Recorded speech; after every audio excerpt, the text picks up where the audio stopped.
India TV YouTube channel को subscribe करें और बेल आइकन दबाएं। कोरोना काल में जीएसटी काउंसिल ने दी राहत। मेडिकल ऑक्सीजन, ऑक्सीजन कॉन्सेंट्रेटर समेत मेडिकल उपकरणों पर टैक्स 12% से घटाकर 5% किया। जीएसटी परिषद ने रेमडेसिविर दवा के लिए भी टैक्स घटाकर 5% किया। टोसिलिजुमैब, एम्फोबी दवाओं को टैक्स से छूट। कोरोना वैक्सीन पर 5% जीएसटी रहेगा। एम्बुलेंस पर जीएसटी 28% से घटाकर 12% किया गया। देश में कोरोना की दूसरी लहर का कहर कम। देश में एक दिन में 84,332 संक्रमित, 4,002 की मौत। बीते 24 घंटे में देश में 1,21,000 से ज्यादा कोरोना संक्रमित ठीक हुए। 10,80,000 लोगों का चल रहा इलाज। देश के कई राज्यों में कोरोना से मौत के आंकड़ों में गड़बड़ी पर स्वास्थ्य मंत्रालय का बयान। आंकड़ों के लिए आईसीएमआर की गाइडलाइन का पालन करें सभी राज्य। लैंसेट की रिपोर्ट के मुताबिक बच्चों पर कोरोना की तीसरी लहर सबसे ज्यादा असर डालेगी, इसके कोई सबूत नहीं। नेशनल हेल्थ अथॉरिटी के अध्यक्ष डॉक्टर आरएस शर्मा का बयान। कोविन ऐप से लोगों का डेटा डार्क वेब पर लीक होने का हैकर्स का दावा निराधार। आईसीएमआर के सीरो सर्वे पर बोले सीसीएमबी के सलाहकार डॉक्टर राकेश मिश्रा। कोरोना संक्रमण दर का पता लगाने में मिलेगी मदद। डॉक्टर मिश्रा ने कहा, बड़े पैमाने पर सीरो सर्वे बहुत काम आएगा। कितने लोगों में एंटीबॉडी तैयार हुई, कहां कैसी पॉजिटिविटी रेट रही, ये पता चल सकेगा। चंडीगढ़ पीजीआई में 7 से 10 दिन में शुरू किया जाएगा सीरो सर्वे। 2 से 18 साल के बच्चों में सर्वे किया जाएगा। चंडीगढ़ पीजीआई के डायरेक्टर प्रोफेसर जगत राम का बयान। शहरी और ग्रामीण क्षेत्रों में लगभग 2,400 से 2,500 बच्चों को सर्वे में किया जाएगा शामिल। राहुल गांधी का बयान। कहा, लॉकडाउन से हुई आर्थिक तंगी से निपटने के लिए मनरेगा योजना को मजबूत करना जरूरी।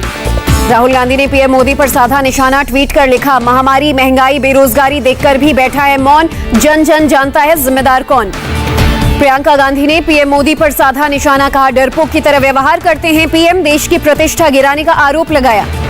प्रियंका ने कहा, पीएम की पहली प्राथमिकता है राजनीति, देश की जनता नहीं। पीएम से पूछने का समय आ गया है कि जिम्मेदार कौन। कोरोना की दूसरी लहर में 724 डॉक्टर्स ने गंवाई जान। बिहार में सबसे ज्यादा 111 डॉक्टर्स की हुई मौत। इंडियन मेडिकल एसोसिएशन ने दी जानकारी। आईएमए 18 जून को डॉक्टर्स पर हो रहे हमले के खिलाफ करेगा विरोध प्रदर्शन। काले बैज, काले मास्क और काली शर्ट पहनकर डॉक्टर्स करेंगे इलाज। आईएमए ने सरकार से सीआरपीसी और आईपीसी टैग के साथ एक केंद्रीय सुरक्षा कानून लाने की मांग की। सभी अस्पतालों में सेफ्टी स्ट्रक्चर मैंडेटरी करने को कहा। बीजेपी नेता मेनका गांधी का दावा, 3 साल पहले ही बता दिया था देश में आएगा ब्लैक व्हाइट फंगस। अमेरिका में कोवैक्सीन का क्लिनिकल ट्रायल करेगा भारत बायोटेक। मार्केटिंग एप्लीकेशन का समर्थन करने के लिए ट्रायल। भारत बायोटेक ने कहा, फेज 3 ट्रायल में वैक्सीन के प्रभाव और सुरक्षा का डेटा तैयार किया जा रहा है। जल्द डेटा जारी भी किया जाएगा। अमेरिका ने नहीं दी कोवैक्सीन के इमरजेंसी इस्तेमाल को मंजूरी। नीति आयोग के सदस्य वीके पॉल ने कहा, इससे भारत के टीकाकरण कार्यक्रम पर असर नहीं। पुडुचेरी में स्वास्थ्य विभाग 16 जून से करेगा टीकाकरण उत्सव। 4 दिनों तक 18+ को लगाए जाएंगे टीके। असम में रोजाना 3 लाख लोगों को टीका लगाने के लिए 2,000 टीमें बनाई गई। राज्य के स्वास्थ्य मंत्री ने कहा, हमारे पास पर्याप्त स्टॉक। लुधियाना के भीकी गांव में 18+ के सभी लोगों को लगा कोरोना टीका। एडीसी संदीप कुमार ने दी जानकारी। झारखंड के सिमडेगा जिले के 2 गांव में सभी लोगों को लगेगा कोरोना टीका। गुरु ब्लॉक के 18+ के लोगों में 50% लोगों को लगा टीका। केरल में कोरोना के करीब 14,000 नए मामले, 18,000 से ज्यादा मरीज ठीक हुए। आंध्र प्रदेश में कोरोना के करीब 7,000 नए मामले, 11,000 से ज्यादा मरीज ठीक हुए। मुंबई के धारावी में कंट्रोल में कोरोना, 24 घंटे में सिर्फ 1 नया मरीज। दिल्ली में बीते 24 घंटे में कोरोना के 213 नए मामले, 28 लोगों की मौत। 1 मार्च के बाद दिल्ली में पहली बार सबसे कम कोरोना के केसेस। 1 मार्च को मिले थे 175 मामले। कोरोना पर दिल्ली के सीएम का बड़ा बयान। केजरीवाल ने कहा, दिल्ली में अब तीसरी लहर का डर। केजरीवाल ने दिल्ली के 9 अस्पतालों में 22 ऑक्सीजन प्लांट्स का वर्चुअली उद्घाटन किया। 22 ऑक्सीजन प्लांट्स की संयुक्त क्षमता करीब 17 टन। गोवा में कोरोना के 472 नए मरीज मिले, 601 ठीक हुए।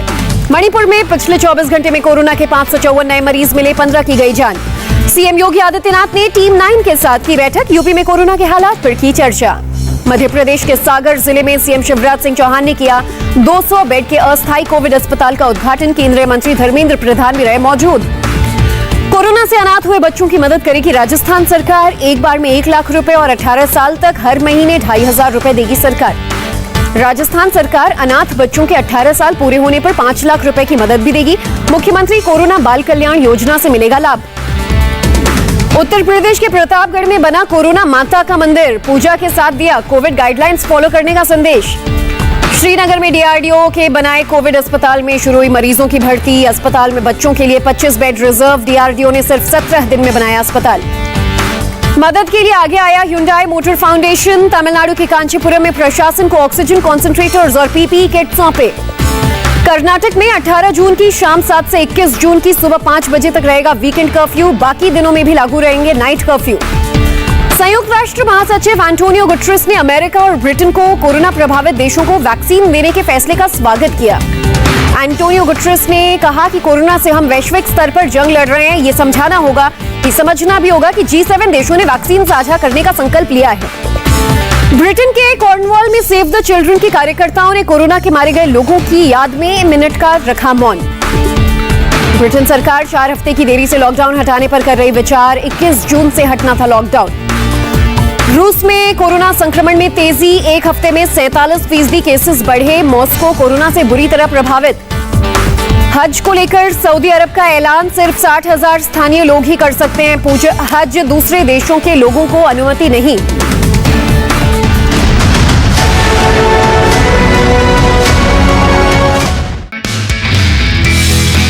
नमस्ते, मैं हूं मीनाक्षी जोशी। वीडियो और खबरों से अपडेट रहने के लिए India TV YouTube channel subscribe करें। बेल आइकन दबाना ना भूलें। जुड़े रहें इंडिया टीवी के साथ।